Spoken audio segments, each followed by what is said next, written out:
Hospitals ను బలోపేతం చేయాలని అలాగే ప్రైవేట్ కార్పొరేట్ హాస్పిటల్స్ పై ప్రభుత్వ నియంత్రణ ఉండాలని ప్రొఫెసర్ కోదండరామ్ అన్నారు. కార్పొరేట్ ఆసుపత్రుల్లో ధరల నియంత్రణకు ఒక కమిటీ ఉండాలన్నారు. ప్రభుత్వ ఆసుపత్రుల్లో వైద్యం లేక రోగులకు సరైన చికిత్స అందడం లేదని వెల్లడించారు. కోవిడ్ సమయంలో ప్రైవేట్ ఆసుపత్రులకు వెళ్లి ఎంతో మంది చనిపోయారని ఆయన వాపోయారు. ప్రభుత్వ ఆసుపత్రుల్లో మంచి డాక్టర్లు ఉన్నారు కాబట్టే స్థిరంగా నిలబడ్డాయని వెల్లడించారు. డాక్టర్కి అవసరమైతే నేను వచ్చి చెప్తా అంటే కూడా నమ్మరు. అది ఏదన్నా ప్రైవేట్ లో పోవాలి చెప్తారు. చాలా మంది బలవంతంగా తీసుకుపోయి జాయిన్ చేయిస్తే మా మిత్రుడు ఒక ఆయన చెప్తున్నాడు, సాయంత్రం కల్లా అందుకే వెళ్ళిపోయి ఇంకో ప్రైవేట్ దవాఖానాలు చేరండి సార్, ఏం చేస్తాము. మనకు నమ్మకం తగ్గుతున్నది. మనం పోవాలి. ప్రతి పొసంటోని ఎట్లా పెట్టుకొని పోయి గట్టిగా అడిగితే వైద్యం చేయడా చేస్తారు కదా, ఎట్లా చేస్తారు.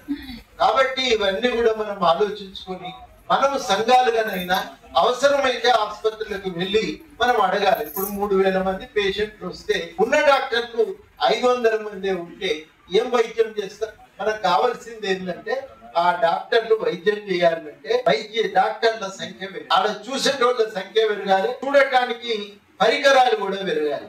ఇస్రాయల్ అంటే కదా అవన్నీ పెరగాలి. అది మనం ఇలా అడగవలసినటువంటి అవసరం ఉంది. ఆ పని కూడా మనం ఇలా సీరియస్ గా చెయ్యాలి. ఆ ఉస్మానియా కూడా మేము పోయి చూసినాం. రోజు వచ్చే డాక్టర్ల ఒత్తిడికి తట్టుకొని వాళ్ళు ఎట్లా వైద్యం చేస్తున్నారని మాకే కళ్ళు తిరిగిపోయింది. కోవిడ్ అప్పుడు మేము ఆల్ పార్టీ డెలిగేషన్ అన్ని దవాఖానాలు తిరిగితే మాకు అర్థమైంది ఏంటంటే గవర్నమెంట్ ఆసుపత్రులు చేయబట్టి కోవిడ్ నుంచి మనం తట్టుకొని బతికినాం. ఎవరు ప్రైవేట్ పోయినరో కోట్ల రూపాయలు ఖర్చు పెట్టుకొని నా ప్రైవేట్ గవర్నమెంట్ పోయిన దగ్గర తట్టుకోగలిగింది. మేము చాలా మంది డాక్టర్లను ఛాలెంజ్ చేసినాం, వైద్యం మీరు చేస్తారా? ఛాలెంజ్ చేస్తున్నాం సార్, మీరు బతకకపోతే నన్ను అడుగుతుంది. అంటే ఇట్లా మనకు డాక్టర్లు సౌకర్యం ఉంది, అనుభవం ఉంది, చదువు ఉన్నది. అట్లాంటి వాళ్ళను మనం ఎందుకు నమ్మకుండా దూరం ఉండవలసిన అవసరం లేదు.